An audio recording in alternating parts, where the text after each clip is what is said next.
Shaharchagacha ola ketmaysizmi? Vokzalgacha. Mayli. Juda ham shoshilmayapsizmi? Yo'q, dushanba kuni ertalabgacha Maranellaga yetib borsam bo'lganim. Tan oling, siz yengildingiz. Ha. Salom.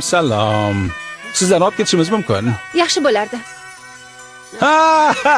Bajonidil, bu men uchun sharaf, Niki.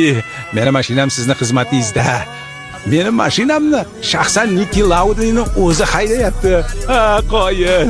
Nima gapligini menga tushuntira olasizlarmi? Formula 1ning poygachisi uni Ferrari'ga qabul qilishdi. Mashinani qanday haydayotganiga qarang, cholga o'xshaydi. Tez haydashning foydasi yo'q. Bu xavf darajasini oshiradi. Biz shoshilmayapmiz. Ammo men iltimos qilyapman.